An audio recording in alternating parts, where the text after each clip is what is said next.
আসসালামু আলাইকুম, সবাই কেমন আছেন? আশা করি সবাই ভালো আছেন। আলহামদুলিল্লাহ, আমিও ভালো আছি। তো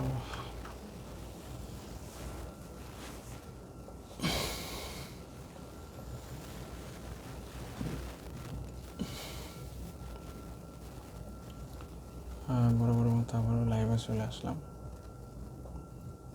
আশা করি সবাই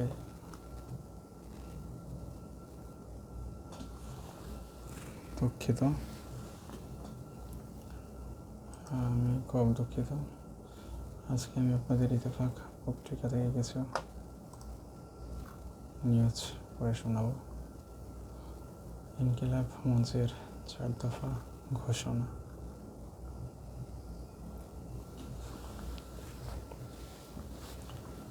ইনকিলাব মঞ্চের মুখপাত্র শহীদ শরীফ ওসমান হাদি এর সঙ্গে জড়িতদের গ্রেফতার ও দ্রুত বিচারের দাবিতে টানা তৃতীয় দিনের মতো রাজধানীর শাহবাগ মোড় অবরোধ করেন সাংগঠনিক নেতাকর্মীরা।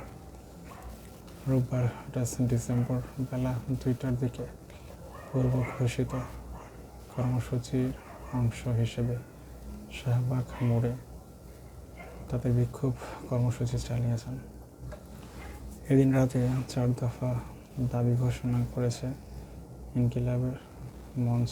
একই সঙ্গে সংগঠনটি আগামী দিনের কর্মসূচি ঘোষণা করেছে।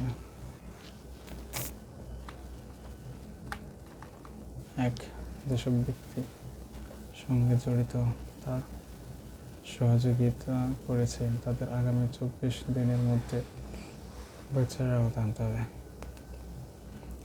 বাংলাদেশে কর্মরত ভারতীয় নাগরিকদের ওয়ার্কার্স পারমিট বাতিল করতে হবে। সাবেক প্রধানমন্ত্রী শেখ হাসিনা এবং যেসব ব্যক্তি বাংলাদেশে খুব জড়িত হয়ে ভারতে আশ্রয় নিয়েছে তাদের দেশে ফিরিয়ে আনতে হবে। ভারত আশ্রয় দিলে আন্তর্জাতিক আদালতে মামলা করতে হবে। আইনশৃঙ্খলা বাহিনীতে দায়িত্ব থাকা যারা ভুল তথ্য দিচ্ছে এবং যেসব আওয়ামী লীগ নেতা কর্মী আত্মগোপনে রয়েছে তাদের চাকরিচ্যুত করতে হবে। এদিকে ইনকিলাব মঞ্চ আগামীকালের কর্মসূচিও ঘোষণা করেছে। সংগঠনটির পক্ষ থেকে জানানো হয়, আজকের মতো রাত 10টায় চলমান কর্মসূচি সাময়িকভাবে প্রত্যাহার করা হচ্ছে। তবে আগামীকাল সোমবার দুপুর 2টা থেকে সব বিশ্ববিদ্যালয় ও কওমি মাদ্রাসা শিক্ষার্থীদের শাহবাগে অবস্থান কর্মসূচি যোগ দেওয়ার আহ্বান জানানো হচ্ছে।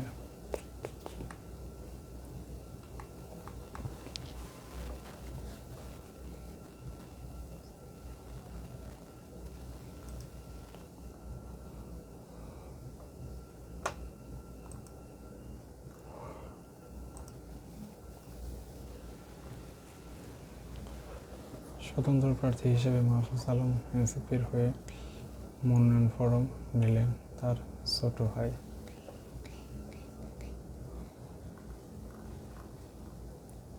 জুলাই গণঅভ্যুত্থানের সম্মুখ সারির নেতা অন্তর্বর্তী সরকারের সাবেক তথ্য উপদেষ্টা মাহফুজ আলমের পক্ষে লক্ষ্মীপুর 1 রামগঞ্জ আসন থেকে মনোনয়ন ফরম সংগ্রহ করা হয়েছে। রোববার 28 ডিসেম্বর বিকেলে রামগঞ্জ উপজেলা নির্বাহী কর্মকর্তা ইউএনও ও সহকারী রিটার্নিং কর্মকর্তার কার্যালয় থেকে তার পক্ষে এই মনোনয়ন ফরম সংগ্রহ করা হয়।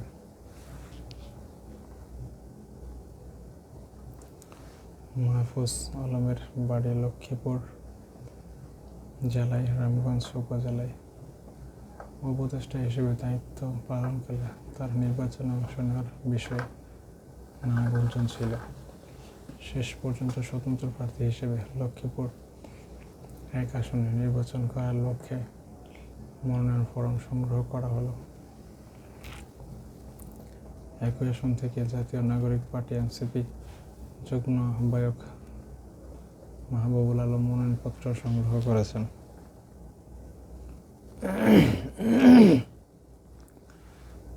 মাহফুজ আলমের ছোট ভাই। তাদের বাবা আজিজুর রহমান বাচ্চু মোল্লা রামগঞ্জ উপজেলা ইসাপুর ইউনিয়ন বিএনপির সাধারণ সম্পাদক। তিনি মাহফুজ আলমের ছোট ভাই। তাদের বাবা আজিজুর রহমান বাচ্চু মোল্লা রামগঞ্জ উপজেলার ইসাপুর ইউনিয়ন বিএনপির সাধারণ সম্পাদক।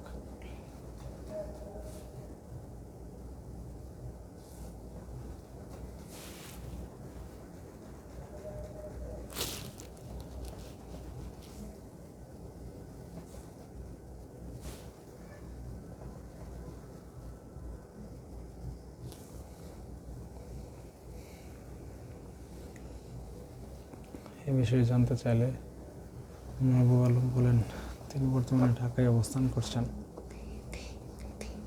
তার পক্ষে এনসিপির নেতাকর্মীরা মনোনয়নপত্র সংগ্রহ করেছেন। একই দিন তার ভাই মাহফুজ আলমের মনোনয়ন ফরমও সংগ্রহ করা হয়েছে বলে জানান তিনি।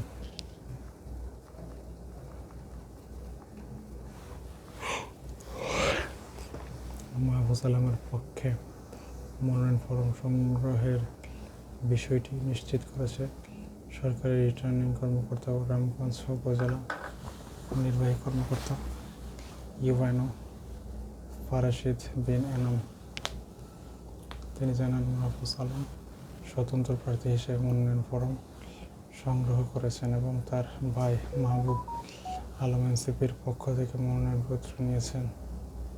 এ পর্যন্ত লক্ষ্মীপুর ১ রামগঞ্জ আসন থেকে মোট ১৬ জন প্রার্থী মনোনয়নপত্র সংগ্রহ করেছেন।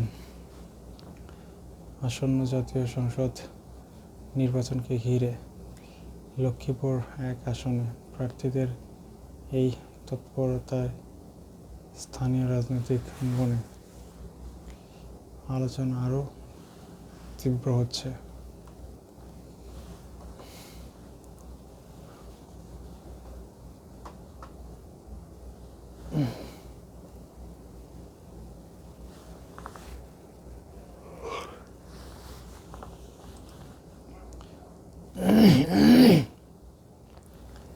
৩টি কারণে জামায়াতে ইসলামের সঙ্গে জোটে গেল এনসিপি।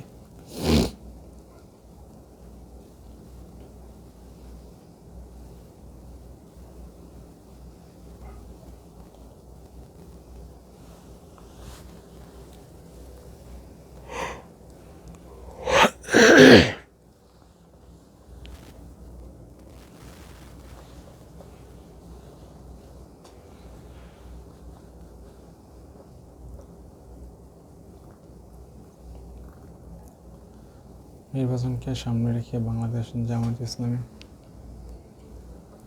নেতৃত্বাধীন ও দলীয় জোটে যোগ দিয়েছে এনসিপি ও এলডিপি। এর ফলে এই জোটের মোট দলের সংখ্যা হয়েছে 10টি। রোববার 28 ডিসেম্বর 8 দলের পক্ষে আনুষ্ঠানিকভাবে এ তথ্য জানান জামায়াতের আমির ডক্টর শফিকুর রহমান। একই দিন এনসিপির পক্ষ থেকে বিষয়টি নিশ্চিত করেন দলটির যুগ্ম মুখপাত্র আরিফুর রহমান তুহিন। তিনি বলেন, 8টি ইসলামী দলের সঙ্গে এনসিপির জোট হচ্ছে 3টি লক্ষ্যকে সামনে রেখে। তিনি বলেন, পূর্ণাঙ্গ সংস্কার, অপরাধীদের বিচার ও ভারতীয় আধিপত্যবাদের বিরুদ্ধে সংগ্রাম জারি রাখার লক্ষ্যকে সামনে রেখে এনসিপি জোটভুক্ত হয়েছে। তিনি আরও বলেন, এই বৃহত্তর লক্ষ্যকে সামনে রেখে আগামী দিনে জনগণ ঐক্যবদ্ধভাবে আধিপত্যবাদ ও ফ্যাসিবাদ বিরোধী শক্তির বিরুদ্ধে আন্দোলন অব্যাহত রাখবে। এদিকে এনসিপির যোগদানের দিনে এই সংবাদ সম্মেলনে 8টি দলের শীর্ষ নেতা সহ কর্নেল অলি আহমেদও উপস্থিত ছিলেন। বিবিসি জানিয়েছে, এনসিপির কোনো নেতা সংবাদ সম্মেলনে ছিলেন না। জামায়াতের আমির বলেন, এনসিপির সঙ্গে কিছুক্ষণ আগেই আমাদের বৈঠক হয়েছে। সেখানে তারা আমাদের সঙ্গে এই সমঝোতা বা জোটে যুক্ত হয়েছে। তারা আজ রাতের মধ্যেই সংবাদ সম্মেলনে সেই ঘোষণা দেবেন।